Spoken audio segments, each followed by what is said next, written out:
Hola, bienvenidos a este programa que se llama El Tragaluz. En esta nueva edición nos acompaña de nuevo Tere Cortés. Hola, Tere. Hola, ¿qué tal? ¿Estás?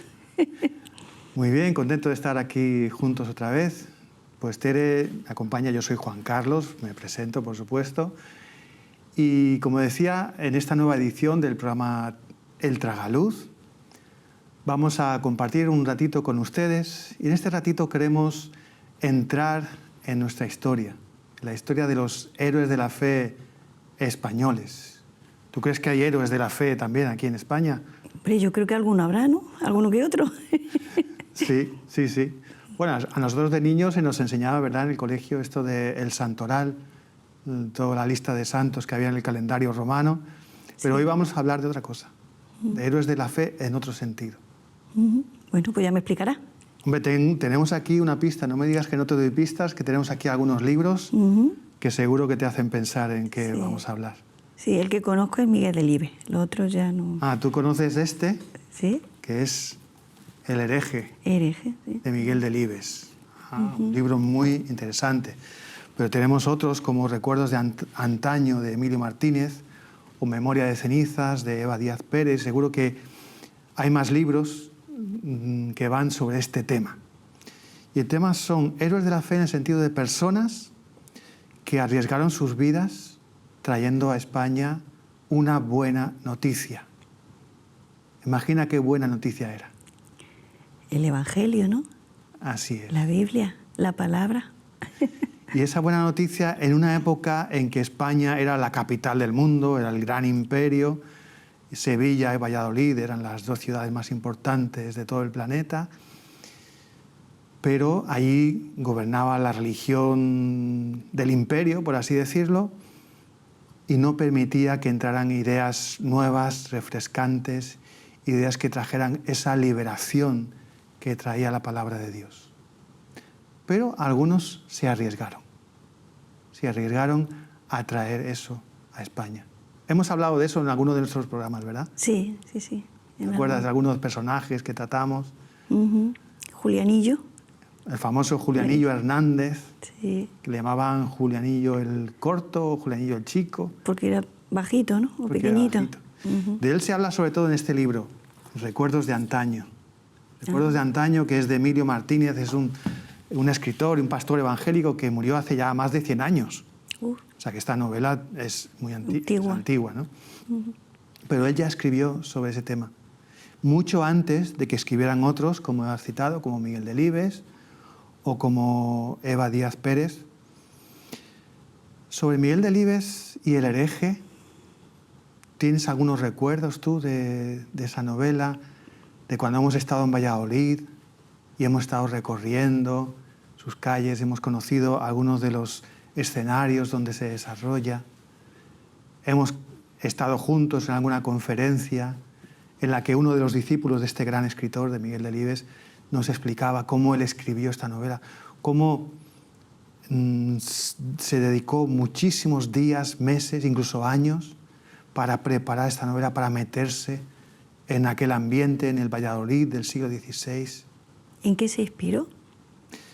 Él se inspiró en la vida de varias personas de Valladolid. Algunas de ellas murieron en la hoguera, en un auto de fe famoso que hubo en Valladolid. Otras se escaparon de España, se fueron a los países donde había libertad religiosa. Pero fueron personas que calaron muy hondo en Valladolid. Aunque luego la Inquisición borró sus huellas y la historia oficial de España, por distintas razones, nunca quiso hablar de ellos, hasta hace pocos años que se vuelve a hablar de ellos, pero...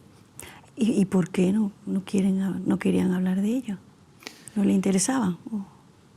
Hombre, en España date cuenta de que siempre los poderes políticos y los poderes religiosos siempre han estado aliados de la mano. Y ambos eran contrarios a las ideas que traían estas personas que traían el Evangelio tal y como es. No es que trajeran nada especial. Bueno, sí, muy especial. Especial era, ¿no? Era la verdad, ¿no? Sí, muy especial, lo retiro. No era nada subversivo políticamente Bueno, a veces quizás sí, incluso, no sé. Pero el caso es que no era nada dañino para las personas. Y yo creo que era algo bueno, ¿no? Porque cuando te dicen la verdad, se te abre como una puerta ahí en la cabeza, ¿no? Y ya puedes pensar y puedes Sí. valorar y puedes decidir, ¿no? Pero fíjate tú lo que dijo Jesús, la verdad Os hará hará libre. libres. Claro. Pero muchas veces a los poderes, tanto religiosos como políticos, no les interesa que seamos libres. Y estamos hablando sobre todo de otras épocas en que no existía ni mucho menos la democracia. Claro. En la época de los monarcas absolutos, del Imperio Español, de la religión que tenía el poder en Roma y en España, no les interesaba eso. Entonces, Yo creo que estábamos en la ignorancia, ¿no? Por decirlo de alguna forma. Entonces, si eres ignorante, no pienses. Y si no piensas, pues no sabes. y si no te llegan esas buenas noticias, pues no vas a reaccionar. Claro. No puedes pensar por ti mismo, ¿no? Si no te llegan esas buenas noticias de libertad, no vas a querer abrazar la libertad. Pero es curioso, a tu pregunta de en qué se inspiró, y es que en Valladolid y en Sevilla también, de las personas que recibieron esas buenas noticias, recibían literatura que venía de Europa y recibían también Biblias en español, que se estaban empezando a traducir. Esas personas, en muchos casos, eran aristócratas, eran nobles, eran intelectuales. Al contrario de lo que dicen muchos, no, los que siguen el Evangelio es porque son ignorantes. Era todo lo contrario. Era lo mejorcito de la sociedad de aquel tiempo, eran los que estaban recibiendo las buenas noticias, porque eran los que sabían leer y porque eran los que habían leído, tenían curiosidad y querían saber más. Sí, porque en aquellos tiempos recuerdo que no, los niños, por ejemplo, no iban casi todos al colegio, no sabían leer ni escribir. Era un privilegio. Ahí está. Si no era de gente de bien, de posición alta, no podía, no tenía oportunidad ni Y educarte. además, claro, así es. Y además casi siempre el ámbito donde te enseñaban a leer era el ámbito religioso. Sí. Y ahí estaba muy vigilado lo que leías. Pero llegaron estas buenas noticias desde otros lugares de Europa y también de España, porque también en España había personas que habían descubierto el valor de la Biblia cuando la lees en tu propio idioma. Qué privilegio, ¿no? Qué privilegio. Sí, porque cuando lees una cosa que entiendes, parece que se te abren los ojos, ¿no? Y dices, uy, que esto lo entiendo, ¿no? Porque antes supongo que te lo daban en latín, ¿no? Y en Claro. latín la mayoría de la gente no se enteraba de nada. Como se suele decir, de la misa a la mitad. De ahí viene ese refrán, Sí, de la ¿no? misa a la mitad, porque la misa era en latín Y no y entendían. el que sabía, como muchos se enteraba de la mitad, Claro. y muchos no se enteraban de nada. Mm. ¿Cómo reaccionaste tú la primera vez que llegó una Biblia a tus manos en tu idioma? Madre mía, yo la primera vez que abrí una Biblia, empecé a leer, recuerdo que la leí por la mañana y yo creo que hasta la noche, leyendo, que mi madre me acuerdo y me decía, te vas a quedar ciega. Me encantaba. Fue como un aire fresco, fue como no sé, un viento renovado, no sé. Fue algo precioso, de verdad. Algo con vida. Vida de verdad y algo de verdad que me quedé impactada. Algo que no... Yo creo que las personas lo tienen que experimentar por sí mismos. Porque cuando tú tienes una Biblia en la mano y ves que es la palabra del Señor y que tú la entiendes y que penetra hasta lo más profundo de tu corazón, das gracias al Señor. Gracias porque puedo entenderla, porque ahí veo tu carácter, veo lo que tú has hecho por mí, veo lo que tú tienes para mí, veo mi futuro contigo. Es algo de verdad que te da vida, da vida. Qué bueno. Eso es lo que estaban descubriendo algunos en Valladolid, en Sevilla, pero en más lugares de España también. Porque este personaje que te cae tan simpático de Julianillo el Corto, del que ya estuvimos hablando en otro programa, Sí. este personaje estaba trayendo de contrabando muchos ejemplares del Nuevo Testamento en castellano. Y Miguel Delibes, en su novela, habla de uno de ellos. Él se inventa un personaje, pero está basado en personajes reales. Un tal Cipriano Salcedo que descubre esa nueva doctrina. Descubre el frescor y la fuerza que hay en leer la Biblia en tu propio idioma. Y yo es un desafío que quiero lanzar desde aquí a los que nos están viendo, darnos cuenta de cómo durante siglos ha sido tarea imposible poder leer la Biblia en tu idioma. Incluso algunos daban la vida por eso, o pagaban fortunas por eso. Y nosotros que tenemos tantas posibilidades, no le hacemos caso. Yo creo que aunque fuera por respeto a la memoria de estos mártires, que yo los llamo así, valdría la pena dar la importancia que tiene a la Biblia. Pero aunque no fuera así, hay que saber que es la palabra de Dios y que es Dios que quiere hablarnos a través de esa palabra y tiene un mensaje para nosotros. No sé si te has preguntado alguna vez qué es lo que más llamaba la atención a estas personas que leían estas cosas de nuevo en aquel tiempo. ¿Tú qué crees? Pues la verdad que no lo sé, lo que le llamaría la atención. Yo también me lo he preguntado muchas veces y no lo sabía. Y me ha sorprendido, o no me ha sorprendido. Pero me ha confirmado algo que yo creo que es importante, el estudiar esos casos, como siempre, y esta novela lo registra muy bien, porque lo investigó muy bien Miguel Delibes, la doctrina que más les tocaba a ellos era la de la suficiencia del sacrificio de Cristo. Y eso significaba que el sacrificio de Cristo es suficiente. Y eso significaba que ya no dependía de las obras que ellos tenían que hacer. O sea, que ya no tenemos que hacer nada. Ya lo hizo el todo en la cruz. Sí, bueno, algo tenemos que hacer todavía. Sí, bueno, pero me refiero. Pero para nuestra salvación, Ahí está. para conseguir que Dios nos acepte como hijos suyos, para que Él nos libre de la condenación y nos salve y nos dé la vida eterna, nos damos cuenta de que nuestras obras, nuestros esfuerzos, el querer ser yo una buena persona, eso ya no me sirve. Bueno, no es que ya no me sirva, es que nunca ha servido. Nunca es suficiente. Porque si ponemos en una balanza todo lo bueno que yo pueda hacer y en otro plato de la balanza la santidad de Dios, todo lo bueno que yo puedo hacer es ridículo. Pero Cristo vino. Él se hizo hombre siendo Dios. Y Él cargó el peso de nuestra culpa, de nuestros fracasos, de nuestros errores, de esa incapacidad nuestra de satisfacer la santidad de Dios. Lo cargó todo sobre Él. Y murió en la cruz para pagar lo que nosotros no podíamos pagar. Para darnos entrada, para abrirnos esa puerta que nosotros jamás podríamos abrir. Y su sacrificio es suficiente para eso. Y esa palabra para muchas personas en aquella época fue algo liberador. No sé si para ti también lo es de alguna forma.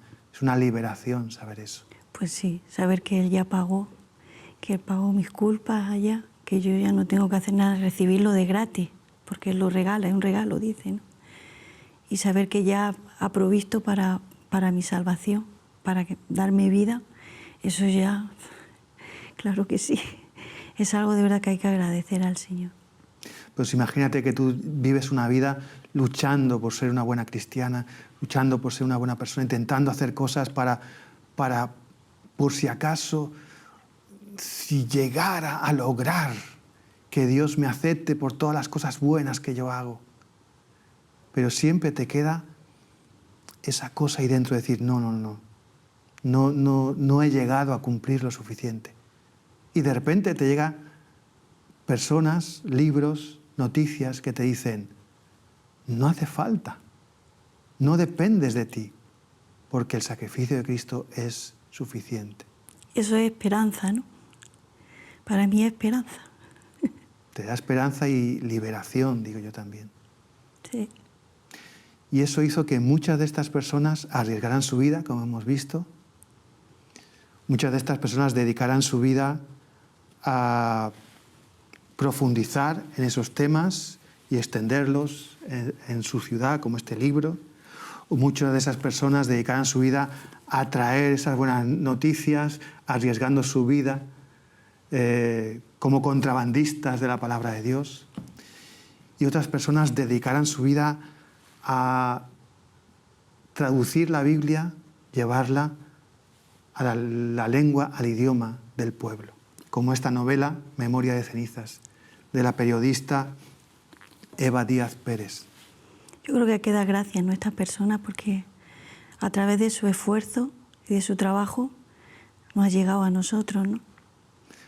Sí, así es. Uno de estos esfuerzos lo hizo Casiodoro de Reina, de quien hemos hablado también en alguno de nuestros programas. Sí.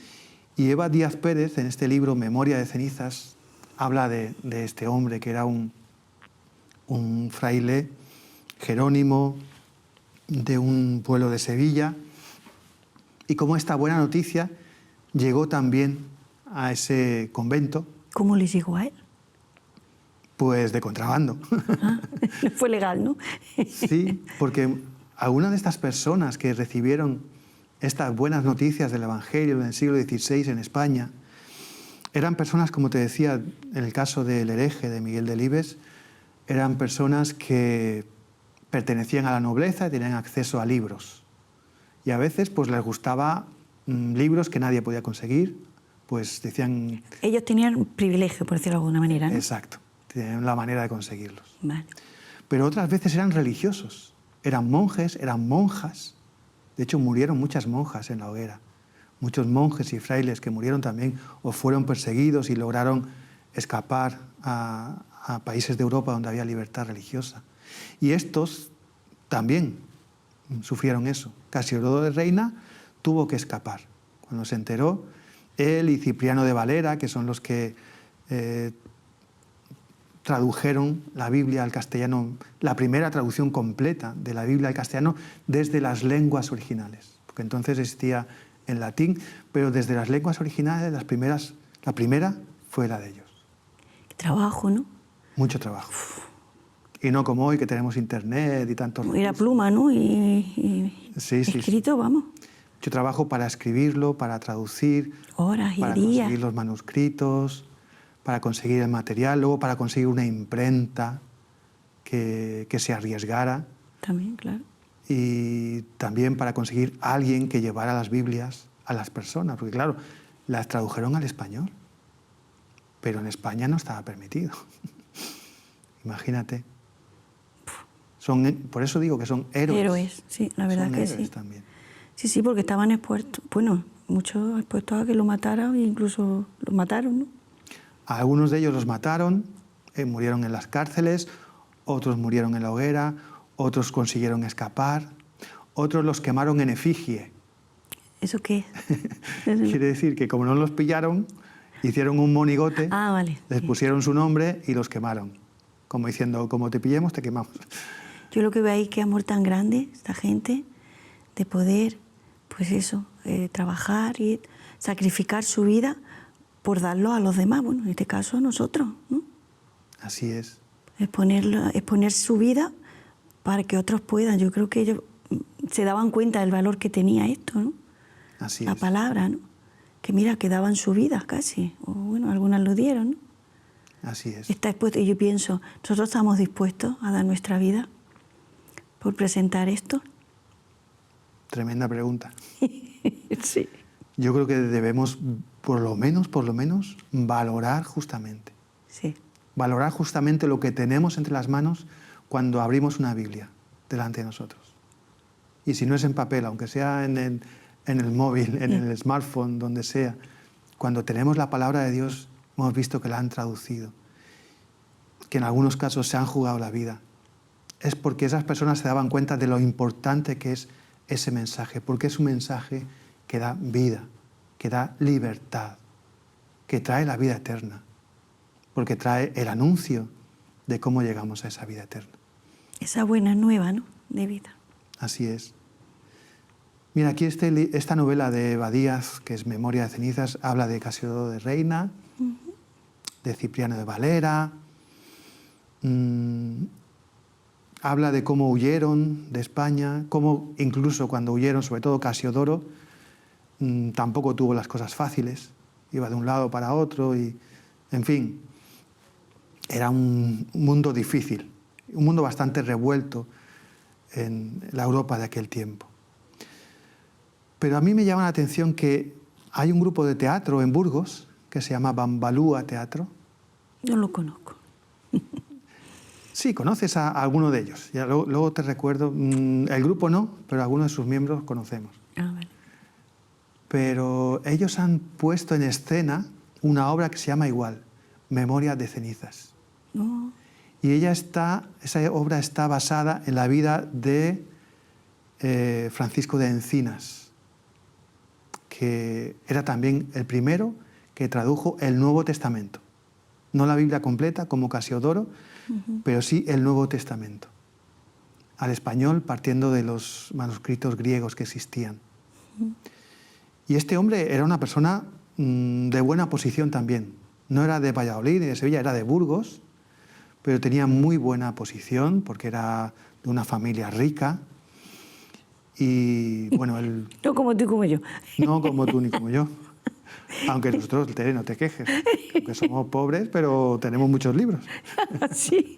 Y mucha oportunidad Sí. de ir a la palabra de Dios. Sí. Pero este hombre pudo estudiar fuera de España y tenía ese deseo. También conoció esa buena noticia que hablábamos, de la salvación por gracia, por medio de la fe, de la suficiencia de Cristo, de la liberación que tenemos en Cristo de todos los yugos religiosos y de otro tipo. Bueno, él se atrevió a traducirlo y, claro, en cuanto lo tradujo, lo imprimieron, pues resulta que la Inquisición lo mandó confiscar y quemar. Se sabe que quedaron algunos ejemplares, pero hoy día no los tenemos. Aunque muchos dicen que Casiodoro de Reina, cuando hizo su Biblia, se basó en gran medida en el Nuevo Testamento de Francisco de Encinas. Y yo te había traído una parte de ese libro para que viéramos la portada, pero bueno, no tenemos mucho tiempo para entrar demasiado en ese libro, pero sí me llama la atención que la portada, que es de 1543, dice que está dedicada a su cesárea majestad. Estaba dedicada al emperador. Y él se atrevió a presentarlo al emperador, pero no le valió. De hecho, él fue condenado, estuvo un tiempo en la cárcel, pero se pudo escapar. Un hermano suyo sí que murió en la hoguera. Qué aventuras, ¿no? Madre mía. Hay muchas aventuras de aquella época. Pero era gente valiente. Sí. Gente valiente. Donde la haya, ¿no? Sí. Necesitamos gente valiente hoy día también para llevar el Evangelio. Pues la verdad es que sí. ¿Por qué crees que es tan necesario el Evangelio a las personas? ¿Por qué crees que es tan necesario llevarlo a todo el mundo, aún pagando el precio que haga falta? Porque yo creo que es la buena nueva, ¿no? Como dicen, es lo que nos da vida, lo que nos da salvación. Cuando vemos la verdad reflejada en la palabra, ¿no? Vemos a Jesucristo, vemos que dio su vida por nosotros. Vemos que solo en Él hay vida, el que tiene al Hijo tiene la vida. Entonces, la importancia está ahí, la importancia de saber leer, de saber entender y de saber recibir también, ¿no? Decir, Señor, yo entiendo lo que leo y quiero recibirte como mi único y suficiente Salvador. Quiero cambiar mi vida, quiero que tú la transformes, quiero que tú me des vida y vida en abundancia. Él ha venido con un plan, un propósito para tu vida, para la mía, para que estemos cerca de Él, para que gocemos de su palabra, para que nos alimentemos de ella, para que crezcamos y para que tengamos esa nueva vida en Jesucristo, que solo Él la da. Así es. Por eso es tan importante. Es un mensaje capital. Es un mensaje de vida eterna. La Biblia no es quien nos salva, pero la Biblia contiene el mensaje que nos ha dado Dios. Contiene el mensaje que Él ha provisto para nosotros, para que conozcamos la salvación. Por eso es importante conocerla, leerla, escucharla, aunque sea, o por lo menos oír hablar de ella, como estás oyendo en este programa, aquí en este espacio, El Tragaluz, desde el que queremos traer luz de lo alto sobre temas de nuestra cultura, de nuestra historia, de nuestra vida cotidiana. Tema como este, como héroes de la fe, personas de aquí, de nuestra historia, de España, que arriesgaron sus vidas para traer la palabra de Dios a sus compatriotas. Personas que descubrieron que hay un mensaje liberador en la palabra de Dios. Es un mensaje clave, ese mensaje de darnos la vida que Dios quiere para nosotros. Nosotros también queremos transmitir ese mensaje. Aquí Tere, que me acompaña, y yo, Juan Carlos, queremos decirte que hemos descubierto también en nuestra vida cómo ese mensaje es algo liberador, cómo ese mensaje nos da sentido, cómo ese mensaje hace que nuestra vida no sea simplemente eso, vivir biológicamente, sino que sea vivir también en el Espíritu, vivir una vida con Dios y vivir, por tanto, una vida eterna. Gracias por acompañarnos aquí, en este espacio, en el Tragaluz. Gracias, Tere, también por tu compañía. A ti por invitarme. Un placer poder estar contigo. Creo que has disfrutado del programa de hoy, ¿verdad? Sí, mucho. Yo creo que tú valoras debidamente lo que es este regalo, gracias en parte a estos héroes de la fe, que es el poder tener la Biblia en nuestro idioma. Pues sí, de verdad que lo agradezco, porque a través de ello pudimos conocer al Señor, a través de su palabra, y damos gracias. Yo doy gracias, la verdad. Yo también. Yo también doy muchas gracias a Dios, porque os cuento que la forma en que conocí a Dios fue porque alguien me regaló una porción de su palabra. Por eso te animo hoy a que también tú acudas a la palabra de Dios. Nosotros desde aquí vamos a estar regularmente abordando distintos temas, desde el Tragaluz, Tere Cortés, Juan Carlos Martín, acompañándote, pero tú tienes esa posibilidad en tu casa el resto del día de abrir la palabra de Dios, de pedirle a Dios, Señor, enséñame qué quieres para mi vida. Enséñame qué me das para que yo pueda recibirlo. Acude a Él, acude a su palabra. Te aseguro que no saldrás de ninguna manera decepcionado. Muchas gracias.